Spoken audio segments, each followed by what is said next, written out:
আসসালামু আলাইকুম স্টুডেন্ট, কেমন আছো সবাই? আমি আজকে সপ্তম শ্রেণী ভূগোল খুবই গুরুত্বপূর্ণ প্রশ্ন উত্তর নিয়ে আলোচনা করব তোমাদের কাছে। তোমরা অবশ্যই এই কোশ্চেনগুলো আর অ্যান্সারগুলো খুবই ভালো করে খাতায় লিখে প্র্যাকটিস করবে। সেকেন্ড ইউনিট টেস্ট আর আল-আমিন মিশন অ্যাডমিশনের জন্য দুটোই খুবই গুরুত্বপূর্ণ প্রশ্ন উত্তর আমি একদম বাছাই করে আর ইম্পর্টেন্ট প্রশ্ন উত্তর নিয়ে এসেছি। তো তার আগে বলে দিই, তোমরা অবশ্যই পুরো ভিডিও দেখতে থাকবে। আর যারা এই চ্যানেলে নতুন সেই সমস্ত স্টুডেন্টরা প্লিজ সাবস্ক্রাইব করবে চ্যানেলটি এরকম প্রশ্ন উত্তর পাওয়ার জন্য। আর যে সমস্ত স্টুডেন্টরা সাবস্ক্রাইব করে রেখেছো তাদেরকে অসংখ্য ধন্যবাদ। তো চলো তোমরা খাতা পেন নিয়ে বসে পড়ো। আমি যে কোশ্চেন অ্যান্সারগুলো দেখে দিচ্ছি এগুলো অবশ্যই খাতায় তুলে নাও। আর এগুলোর মধ্যে কতকগুলো তোমাদের মুখস্থ আছে, এই কোশ্চেনগুলোর মধ্যে কতগুলো কোশ্চেন তোমাদের কমন এসছে তোমরা অবশ্যই আমাকে কমেন্টের মাধ্যমে জানাবে। তো এখানে দেখো 3 নম্বর কোশ্চেন হচ্ছে, ভারতের গঙ্গা নদী কোন দূষণের আওতায় পড়ে? উত্তর হচ্ছে জলদূষণ। 4 নম্বর কোশ্চেন হচ্ছে, পৃথিবীর মোট 100 ভাগ জলে কত ভাগ সমুদ্রের নোনা জল? 97 ভাগ। এবারে চলে আসবো 5 নম্বর কোশ্চেনে।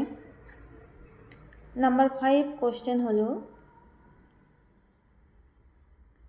WHO নির্ধারিত কথা মাত্রা অতিক্রম করলে আর্সেনিক দূষণ ঘটে? কত মাত্রা অতিক্রম করলে?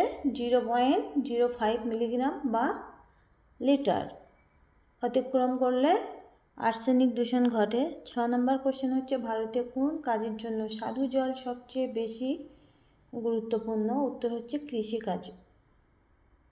তোমরা অবশ্যই কোশ্চেনগুলো খুবই ভালো করে প্র্যাকটিস করবে যদি পরীক্ষায় ভালো নাম্বার তুলতে চাও। 100% কমন কোশ্চেন এগুলো।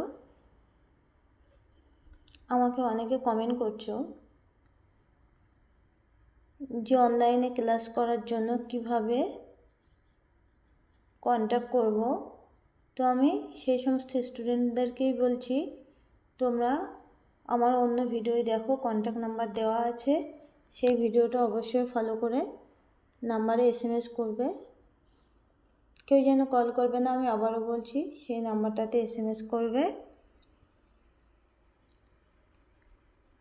অনলাইনে কোচিং করার জন্য, বিশেষ করে আল-আমিন মিশনে নিউ অ্যাডমিশনের জন্য। যে সমস্ত স্টুডেন্ট কোচিং করতে চাও অবশ্যই আমার সঙ্গে যোগাযোগ করবে। কন্ট্যাক্ট নাম্বার দেওয়া আছে অন্য ভিডিওতে, তোমরা ফলো করো। এখানে 11 নম্বর কোশ্চেন হচ্ছে, ভারতের সবচেয়ে বড় জলপ্রপাত কোনটি? উত্তর হচ্ছে কঞ্চিকল। নদীর শাখা নদী সাধারণত কোন প্রবাহে দেখা যায়? উত্তর হচ্ছে নিম্ন প্রবাহে বা বদ্বীপ প্রবাহে। তোমরা অবশ্যই এই কোশ্চেনগুলো খুবই ভালো করে প্র্যাকটিস করো। তো আজকের ভিডিও এই পর্যন্তই। সকলে ভালো থেকো, সুস্থ থেকো, আমিও তোমাদের জন্য দোয়া করব। ভালো লাগলে অবশ্যই লাইক করো। আল্লাহ হাফেজ।